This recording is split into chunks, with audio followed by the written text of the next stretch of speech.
우리가 올 한 해 계속 에베소서의 말씀을 나누고 있습니다. 지난주에는 하나님의 선물에 대해서 나누었는데요. 여러분 한번 다시 기억을 해보면 좋겠습니다. 바울은 이전에 우리가 어떤 삶을 살았는가, 이 세상 풍조를 따라 마귀의 권세를 따라 육체의 욕심을 따라 지내던 본질상 진노의 자녀였다 얘기합니다. 본질상 진노의 자녀가 뭐예요? 어쩔 수 없이 그 죄 아래서 심판받을 수밖에 없었던 비참한 자들이라는 거죠. 그러나 하나님께서 우리를 긍휼히 여기사 그 사랑으로 우리를 예수 그리스도와 함께 구원하셨다 이야기를 합니다. 하나님이 우리를 긍휼히 여기사 너무도 사랑하사 그 큰 사랑으로 인해 우리를 구원하셨다. 그래서 우리가 구원받은 의미가 무엇이냐 했을 때 우리가 이처럼 하나님의 긍휼과 사랑을 받은 것이라 나누었어요. 특별히 우리는 이 구원의 의미가 예수 그리스도와 함께 연합된 것을 의미한다 했습니다. 하나님께서는 허물로 죽은 우리를 예수 그리스도와 함께 살리시고 함께 일으키사 함께 하늘에 앉히셨어요. 우리는 주님과 연합된 것입니다. 그래서 예수 그리스도 안에서 우리도 주님처럼 부활할 것이요 마지막 이 재림의 때에 주님과 함께 이 세상을 통치할 것이다 나누었습니다. 우리가 받은 구원의 의미가 이러한 거예요. 그런데 바울은 무엇을 말하냐? 이러한 은혜와 이러한 사랑을 받은 것이 하나님의 뭐라고 얘기하는 거예요? 선물이라고 얘기하는 거예요. 하나님의 선물. 여러분 선물의 의미에 대해서 나누었죠. 우리에게서 난 것이 아니에요. 하나님께서 주신 것이. 그래서 우리가 자랑할 수 있어요? 없어요? 없어요. 오직 이 은혜와 사랑을 주신 하나님의 뜻을 나타내는 것이 중요하다 했습니다. 그래서 바울은 우리가 하나님께서 지으신 만드신 걸작품이라, 다시 말하면 하나님의 뜻과 하나님의 솜씨를 나타내는 그런 자들이라는 것을 이야기하였죠. 우리가 구원을 받았습니다. 그죠? 이 구원의 의미가 무엇인지 나누었어요. 하나님의 사랑과 은혜를 입은 거예요. 그러면 우리가 어떻게 살아가야 되는 거예요? 걸작품으로 이 사랑과 은혜를 세상에, 여러 세대에, 오는 세대에 나타내야 한다는 것을 나누었습니다. 여러분, 우리가 이러한 삶을 살기를 소망합니다. 예수 그리스도가 우리 안에 거하십니다. 주님과 동행함으로 하나님의 선물을 나타내는 귀한 축복된 자들이 되기를 소망합니다. 오늘 본문 말씀은 지난주에 이어서 계속 이어지는 내용이에요. 우리 11절 말씀을 같이 한번 읽어보겠습니다. 11절 시작. 그때의 육체로는 이방인이요 손으로 육체 행한 할례를 받은 무리라 칭하는 자들로부터 할례를 받지 않은 무리라 칭함을 받는 자들이라. 아멘. 자, 11절 보면은 바울은 계속해서 이 에베소 교회 성도들이 너희가 어땠는지를 생각하라 얘기를 하고 있어요. 그러므로 생각하라. 너희가 그때에 어땠느냐, 너희가 어떠한 삶을 살았느냐 기억하고 되새기라는 거죠. 여러분, 왜 바울이 계속해서 이처럼 생각해라, 기억해라, 왜 비참했던 과거에 대한 기억을 떠올리게 하는 걸까요? 왜 기억하라는 거예요? 그 이유는 간단합니다. 이 에베소 교회 성도들이 이전에 그렇게 비참했는데 지금은 어때요? 너무도 큰 축복을 받았죠. 너무도 큰 사랑을 입었죠. 그래서 이 감사와 은혜를 기억하고 떠올리고 또 이 감사 은혜를 회복하라 말하는 거예요. 성경을 보면요, 이처럼 과거의 너희가 어땠었는지를 기억하라는 그런 내용들이 여러 곳에서 등장을 하는데, 특별히 모세가 이스라엘 백성들에게 이러한 말을 합니다. 우리 신명기 5장 15절 말씀을 같이 한번 읽어보겠습니다. 시작. 너는 기억하라. 애굽 땅에서 종이 되었더니 내 하나님 여호와가 편팔로 거기서 너를 인도하여 내었나니, 그러므로 내 하나님 여호와가 내게 명령하여 안식일을 지키라 하느니라. 아멘. 자, 모세가 이스라엘 백성들에게 하는 말이에요. 뭘 얘기하느냐? 너희는 기억하래요. 무엇에 대한 기억입니까? 너희가 전에는 애굽에서 무엇이었다는 거예요? 종이었다는 거예요. 종이었다. 너네 원래 그렇게 비참했던 자들이었다는 거죠. 그러나 하나님께서 강한 손과 편팔로 너희를 인도하셨다. 하나님이 크신 능력과 이적으로 이들을 구원하셨다는 거죠. 그러니까 그것을 기억하라고 이야기를 하고 있습니다. 여러분, 왜 모세가 기억하라, 떠올려라 당부를 할까요? 이유가 앞에서 이야기한 것과 동일한 거예요. 이스라엘 백성들이 자꾸만 과거를 잊어버리는 거예요. 자신들의 삶을 잊어버리는 거예요.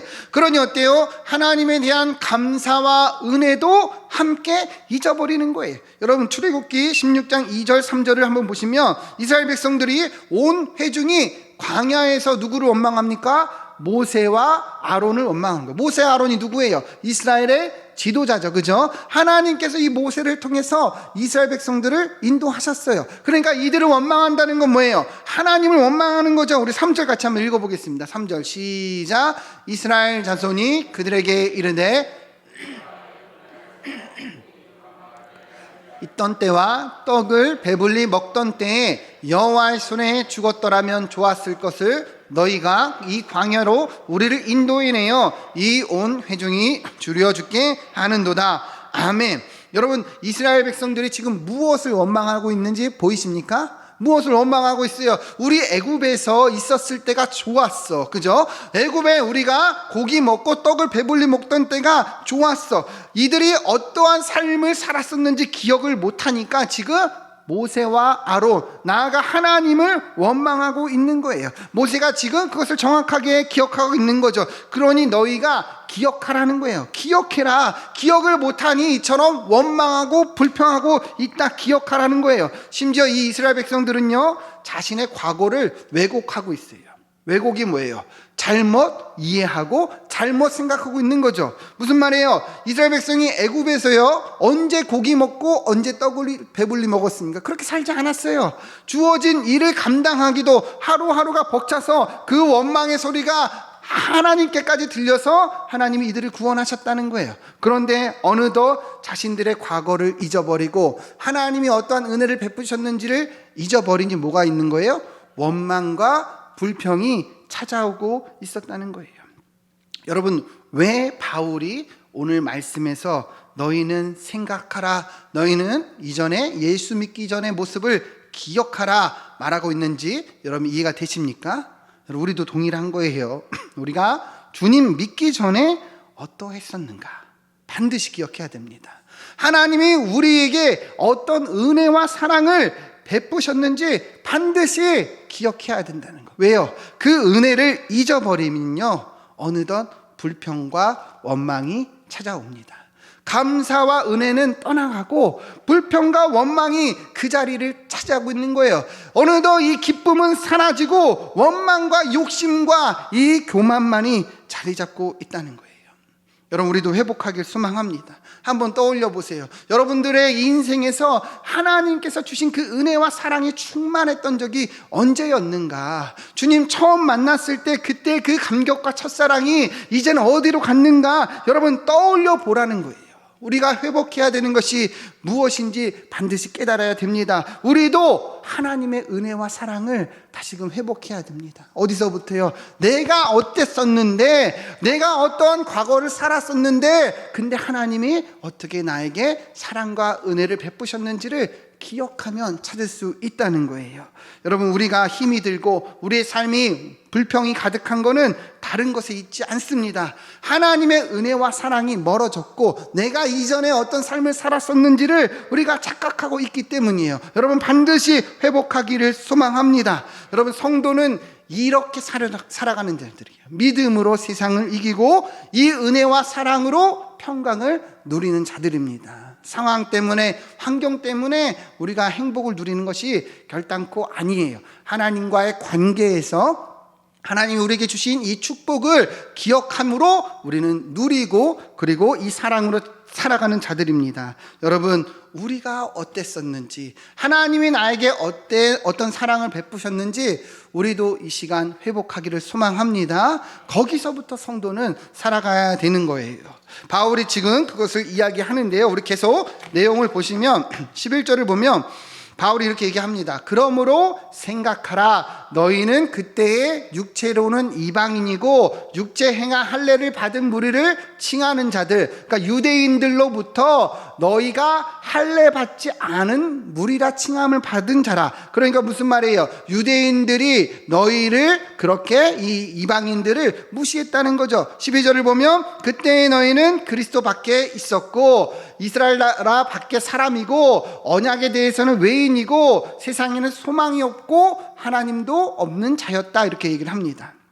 그러니까 바울이 얘기를 하는 것은요, 이 에베소 교회 성도들이 어떠했는가, 유대인들의 입장에서 지금 얘기를 하는 거예요. 그죠? 너희는 원래 할례도 받지 못한 무리, 그죠? 너희는 하나님의 백성 안에 들지 못했던 무리라는 거죠. 우리 창세기 17장 9절부터 보면 이 할례에 대한 내용이 나오는데요, 하나님이 아브라함에게 말씀하셨어요. 너는 내 언약을 지키고 내 후손도 대대로 지키라. 우리 10절 읽어보겠습니다. 10절 시작. 너희 중 이것이 나와 너희와 너희 후손 사이에 지킬 내 언약이니라. 아멘. 자, 하나님께서 아브라함을 택하시고 무엇을 말씀하셨냐면 너희 후손까지도 다 무엇을 받으라 얘기합니까? 할례를 받으라고 얘기합니다. 그래서 이 할례가 무슨 의미냐? 너희와 너희 후손 사이에 지킬 내 언약이라. 언약. 여러분, 언약이 뭐예요? 말씀 맺을 약. 그러니까 말씀으로 맺은 약속, 계약이라는 거예요. 그러니까 할례를 받는다는 것은요, 하나님의 약속을 받은 자라는 거죠. 이해가 되십니까? 그래서 유대인들은요, 이 할례를 통해서 하나님의 약속을 받은 표를 나타냈어요. 그런데 이 유대인들이 이것을 잘못 오해해서 무엇을 행하느냐? 할례 받지 못한 사람들을 향해서 무시하고 경멸하는 거예요. 자기들은 어때요? 나는 할례를 받았다. 나는 하나님의 언약을 받았다. 그런데 너희는 받지 못했다. 이런 내용이죠. 그래서 이방인들을 무시하고 경멸했습니다. 그러니까 유대인과 이방인들 사이에 어떤 일들이 일어나겠어요? 당연히 대립하고 갈등하고 분쟁이 일어났어요. 이 시대에 그랬다는 거예요. 오늘 말씀에서 바울이 이야기하고 있는 주제가 이런 것입니다. 너희가 원래는 그렇게 할례도 받지 못한 무리라 칭함을 받고 그렇게 하나님 밖에 있었던 외인들이었다. 그래서 이 유대인들과 이방인들 사이에 갈등이 있었다는 것을 바울은 이야기하는 거예요. 근데 이 갈등이 초대교회 안에도 계속 이어졌습니다. 그러니 바울은 이것을 해결하기 위해서 오늘 말씀을 이야기하는 건데요. 우리 13절 말씀을 같이 한번 읽어보겠습니다. 13절 시작. 이제는 그리스도 예수 안에서 그리스도의 피로 가까워졌느니라. 아멘. 자, 이제는, 그때의 너희는, 그리고 지금 뭐라 그래요? 이제는, 전에 멀리 있던 너희가 그리스도 예수 안에서 가까워졌다, 이렇게 얘기를 합니다. 여러분, 이 바울이 멀다와 가까워졌다는 의미를 지금 사용하고 있는데요. 여러분, 멀다와 가깝다, 우리도 이런 표현 쓰죠. 그죠? 제가 누구랑 가까운 사이야. 그러면 이것이 무슨 의미예요? 친하다는 거죠. 그죠? 그럼 멀다 그러면 어때요? 나는 누구랑 멀은 사이야. 멀어 그러면 잘 가깝지 않다. 그러니까 뭐 사이가 좋지 않다. 뭐 사이가 뭐 잘 모른다. 뭐 이런 내용이죠. 근데 바울은 예수 안에서 그리스도의 피로 너희가 이제는 가까워졌다는 거예요. 가까워졌다. 그러니까 이 의미는 뭐냐면 예수님의 보혈로 하나님과의 관계가 이방인들이 가까워진 것도 의미하지만 나아가서 이제 이 유대인들이 할례 받지 못한 무리라고 이렇게 비아냥댔죠. 그러나 이제는 그리스도의 보혈로 이제는 유대인들과 이방인들 사이가 가까워졌다, 이런 의미를 나타내는 거예요. 여러분 이해가 되십니까? 유대인과 이방인들이 이제는 그리스도의 보혈로 가까워졌다는 거예요. 전에는 할례를 통해서만이 하나님의 백성인 것을 나타내고 보여줬다면 이제는 그것이 아니죠. 예수 그리스도의 보혈로 하나님의 백성이 된다. 이 보혈로 가까워졌다는 것을 이야기하는 겁니다. 우리 14절 말씀을 같이 한번 읽어보겠습니다. 시작. 그는 둘로 하나를 만드사 원수된 것 곧 중간에 막힌 담을 자기 육체로 하시고. 아멘. 그래서 오늘 본문의 주제가 바로 이거예요. 그는, 예수님은 우리의 뭐라고 얘기합니까? 화평이시라. 그래서 둘로 하나를 만드셨다. 나뉘어졌던 것을 뭐 하는 거예요? 하나가 되게 하셨다는 거죠. 특별히 예수님은 자기의 육체로 막힌 담을 하셨다 이야기를 합니다. 그가 우리의 화평이신지라. 원어로 보면요, 이 14절 맨 앞에는 가르라는 접속사가 있는데 이것은 결론을 짓는 의미예요. 그래서 예수님이 우리의 화평이시다. 그가 우리의 화평이시기 때문에 우리가 이제 뭐예요? 하나가 되었다는 거예요. 원수된 관계가 깨어지고 그리스도 안에서 하나가 되었다는 거예요. 15절 16절에도 그 내용이 계속 이야기됩니다. 법조문으로 된 15절 법조문으로 된 계명의 율법을 폐하셨고 자기 안에서 이 둘을 한 세 사람으로 되게 하셨다. 16절을 보면 십자가로 이 둘을 한 몸이 되게 하시고 하나님과 화목하게 하려 하신다 말씀하고 있습니다. 여러분, 예수님이 뭐라고요? 화평이시는 거예요. 우리의 뭐예요? 화평이신지라. 여러분, 여기서 우리가 무엇을 얘기하는지 알겠죠? 그죠? 유대인들과 이방인들, 이 원수된 사이가 예수 그리스도로 인해서 화평을 이루었다는 거예요. 이 화평은 우리가 마음으로 얻는 그런 평화나 안정을 의미하는 것이 아니에요. 헬라어로 에이레네라는 단어 있는데요, 관계에서 얻는 화목함을 이야기하는 거예요. 관계에서 얻는 화목함, 우리가 서로 관계에서 얻는 화목함, 어떤 불화나 적대적인 관계가 없어지고 미움이나 증오가 떠나가서 우리가 화해와 평온한 상태를 누리는 것이 바로 이러한 의미라는 거예요. 예수님이 우리의 화평이라는 의미가 바로 이것이에요. 그래서 우리는 예수님을 믿고 예수님의 자녀라고 할 때는요, 이 의미가 무엇이냐 하면 우리도 이러한 화평으로 누리고 나아가야 한다는 거예요. 이해가 되십니까? 우리가 서로 이러한 관계를 나타내야 한다는 것을 말씀하고 있어요. 예수님이 무엇이기 때문에요? 화평. 따라해 봅시다. 예수님은 화평이시다.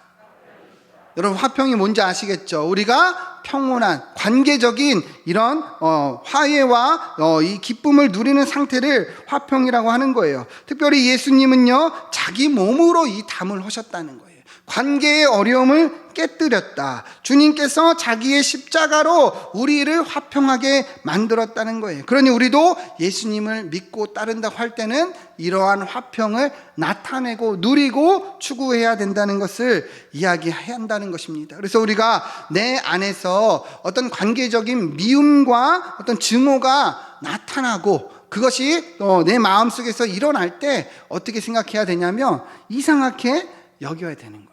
왜요? 우리가 주님을 믿는 자들인데, 주님을 따르는 자들인데 내가 자꾸만 미워하는 마음이 들고 증오하는 마음이 든다면 이상한 것을 알아야 돼요. 그래서 이 마음을 버리고 어떻게 해야 돼요? 주님이 우리의 화평이신 것을 기억하고 또 그렇게 사랑하고 격려할 수 있어야 된다는 것이죠. 오늘 본문이 그러한 내용이에요. 17절 18절을 보면 예수님께서 오셔서 먼 데 있는 너희에게 평안을 전하셨다. 그러니까 먼 데 있는 너희는 누구예요? 이방인들을 얘기하는 거예요. 가까운 데 있는 자들에게는 또 뭘 전하셨어요? 평화. 그러니까 가까운 데 있는 자들은 누굴 얘기하는 거예요? 유대인들을 얘기하는 거예요. 먼 데 있건 가까이 있건 무엇을 전하셨어요? 평안을 전하셨다. 이 둘을 평안을 전하셨다는 거예요. 그래서 18절 한번 같이 읽어보겠습니다. 시작. 이는 그로 말미암아 우리 둘이 한 성령 안에서 아버지께 나아감을 얻게 하려 하심이라. 아멘.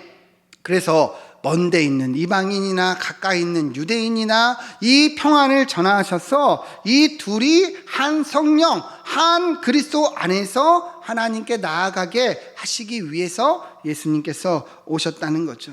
여러분, 그래서 우리가 구원받은 것의 의미를 분명하게 깨달아야 됩니다. 여러분, 구원 받으셨습니까? 여러분, 예수님 믿으십니까? 주님이 우리에게 이러한 사랑을 주셨죠. 그죠? 근데 많은 성도들이 오해하는 것이 뭐냐면 예수님을 믿고 우리가 구원받은 것, 예수님의 십자가는 나의 죄를 위해서 죽으시고 내가 천국 가는 것만 생각하는 사람들이 너무 많다는 거예요. 여러분, 예수 믿는다는 것은요, 먼저는 이런 의미를 가지고 있지만 나아가 오늘 본문의 의미를 가지고 있는 거예요. 그것이 뭐예요? 우리가 예수를 믿는다는 것은요, 주님이 화평으로 오신 것을 우리도 나타내고 따라야 한다는 거예요. 여러분 이해가 되십니까? 우리가 그리스도 안에서 서로 화평이 되고 하나를 되게 하기 위해서 주님께서 이 땅에 오셨다는 거예요. 우리도 그것을 위해 노력해야 되고 최선을 다해야 된다는 것입니다. 이것이 우리가 예수 믿고 구원받은 또 다른 의미라는 거예요. 그런데 한국교회를 보고 제가 이렇게 목회를 하면서 많이 겪었던 일들이지만 사실 교회 안에서 가장 힘든 일이 무엇입니까? 교회 안에서 가장 큰 문제가 무엇이냐 했을 때 사실은 관계적인 문제예요. 성도들 간에 어쩌면 이 목회자들과의 사이에서 이 트러블이 생기고 어려움이 생기고 그러다 보니 어때요? 다투고 분열되고 파가 생기고 누군가는 뭐 교회를 떠나고 그죠? 어떤 데는 교회가 막 나뉘기까지 해요. 여러분 왜 이런 일들이 생길까요? 사실은 구원받은 의미를 우리가 잘 모르기 때문이에요. 여러분 우리가 이 공동체로서 모이는 곳에는요 갈등이 없을 수가 없어요. 그죠? 갈등이 있어요. 우리는요 언제나 서로를 힘들게 할 수도 있고 다툴 수가 있어요. 그런데 중요한 것은 무엇이냐? 우리가 추구하고 나아가야 할 방향이에요. 서로 의견이 다르고 서로 생각이 다르니까 오해가 생길 수 있어요. 그런데 어떻게 이러한 갈등을 이겨나가야 합니까? 우리가 예수 믿는 것이 무엇인지 알고 기억하고 그리고 이러한 갈등을 이겨나가야 되는 거예요. 예수님이 이 땅에 무엇으로 오셨다고 그랬어요? 화평으로 오셨다는 거예요. 여러분 우리가 예수님 믿는 거, 우리가 예수님을 따른다는 것은요 이 화평을 추구하고 화평을 따른다는 거예요. 예수님은 이 원수된 것을 자기 몸으로 십자가로 허무시고 하나가 되어 성령 안에서 나아가게 하셨어요. 그래서 우리가 주님 안에 주님을 믿는 자들이라면 동일하게 이 화평을 추구해야 된다는 거예요. 여러분 갈등과 어려움이 있을 때 어떻게 해야 돼요? 서로 오히려 품어주고 이해하고 격려할 수 있어야 된다는 거예요. 오늘 바울은 본문에서 분명히 얘기하죠. 우리가 어떠한 존재였는지 기억하라. 여러분 우리가 어떠한 존재였어요? 애굽의 종된 자들, 죄의 종된 자들, 그죠? 비참한 이런 인생을 살던 자들인데 하나님께서 그 긍휼과 사랑으로 우리를 뭐 하셨어요? 구원하셨어요. 여러분 믿으십니까? 그러면 우리가 그 큰 사랑을 입었고 그 은혜를 입은 자들이라면 어찌하여 다른 성도들, 다른 지체들을 사랑하고 품지 못할 수가 있겠냐는 거예요. 하나님께 먼저 이 사랑 받은 자라면 우리도 어때요? 그 사랑 실천하고 품을 수 있어야 된다는 것을 분명하게 이야기하고 있는 거예요. 여러분 주님이 먼저 나를 품어주셨습니다. 믿으십니까? 주님이 먼저 나를 품어주셨어요. 여러분과 제가 원래 죽어야 마땅한 자들인데 주님이 먼저 자기 몸으로 우리를 품어주셨습니다. 그러니 우리도 어때요? 서로 품어주어야 한다는 거예요. 여러분 특별히 오늘 본문에서 바울은 유대인과 이방인의 다름을 얘기했어요. 그죠? 얼마나 다를까요? 문화도 다르고 그죠? 살아가는 성경도 달라요. 그러니 갈등이 있어요. 커요. 그죠?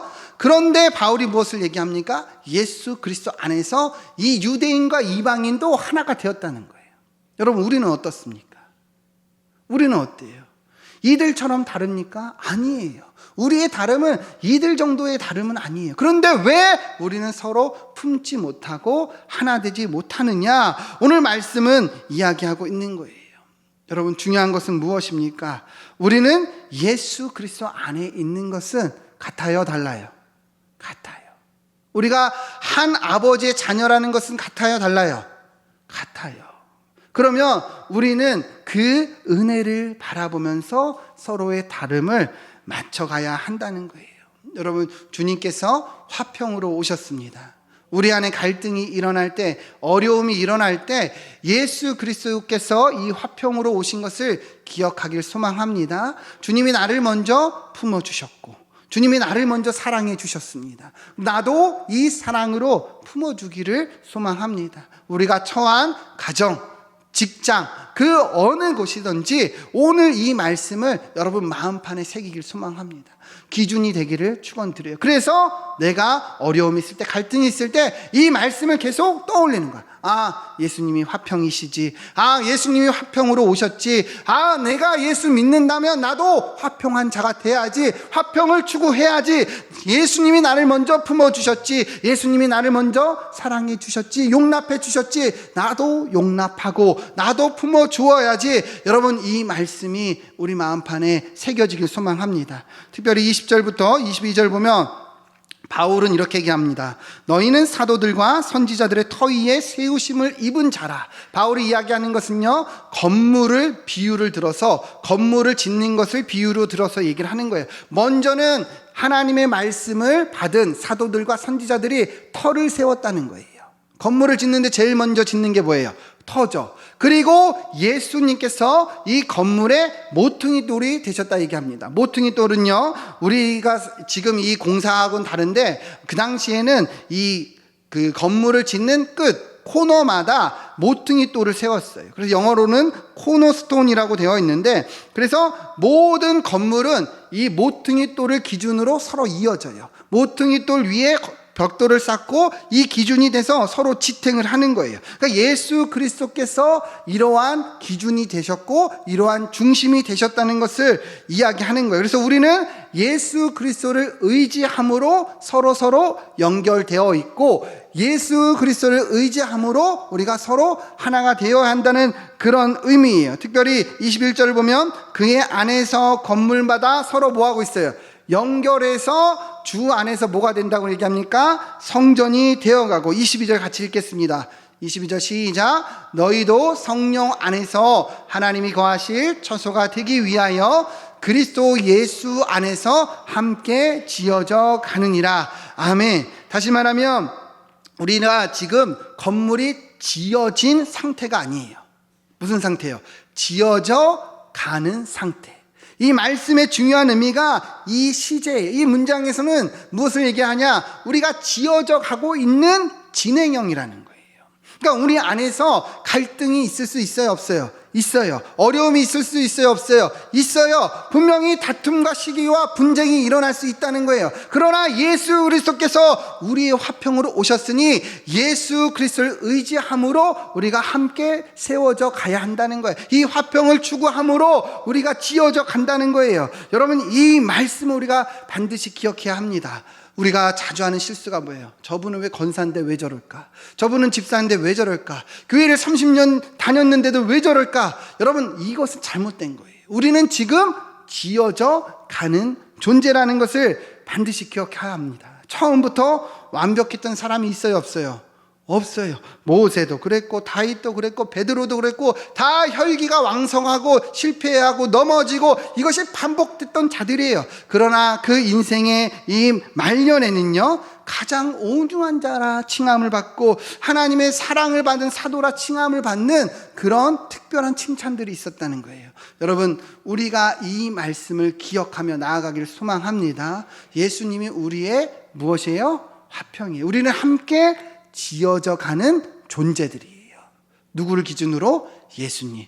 모퉁이 돌 대신 예수님을 기준으로 함께 지어져 가는 존재들이에요. 우리가 서로 다 연약함이 있어요, 없어요? 있어요. 아무도 여기서 부족함이 없다고 말할 수 있는 사람 없어요. 다 부족해요. 각기 다를 뿐이에요. 그러나 예수님이 이 땅에 화평으로 오셔서 우리가 하나 되게 하셨다는 거예요. 우리는 서로 격려하고 용납하며 함께 지어져 가는 존재들이다. 여러분, 오늘 본문이 이것을 이야기하고 있습니다. 자, 한번 여러분 떠올려 보세요. 나에게 상처 준 사람 있습니까, 없습니까? 내 안에 상처 있어요, 없어요? 다른 사람 때문에 얻었던 아픔들이 있어요, 없어요? 있어요, 없어요? 네, 있잖아요. 그죠? 반대로 얘기하면 내가 그렇게 상처 준 적도 있다는 거예요. 그럼 어떻게 해야 됩니까? 예수 그리스도를 기준으로 우리가 서로 용서하고 그리고 서로 하나가 되어야 돼요. 여러분 이 시간에 다 용서하길 소망합니다. 다 용납하길 소망합니다. 주님이 먼저 나를 용납해 주셨잖아요. 우리가 그 사랑 받았잖아요. 용납하고 이해하고 용서하길 소망합니다. 우리는 그렇게 함께 지어져 가는 자들이라는 거예요. 교회가 그렇다는 거예요. 예수님이 그렇게 우리를 부르셨다는 거예요. 다 용서하시길 축원드립니다. 다 용서하시고 이제는 사랑과 화평과 평안으로 이 은혜를 누리며 살길 소망합니다.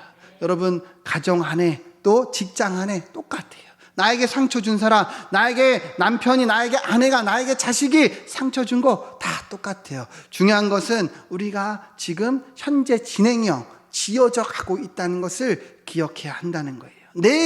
나도 그렇게 실수할 때가 많았다는 것을 기억하면서 용납함으로써 우리가 사랑으로 화평을 누리는 주님의 귀한 자들 되기를 축원드립니다. 함께 기도하겠습니다.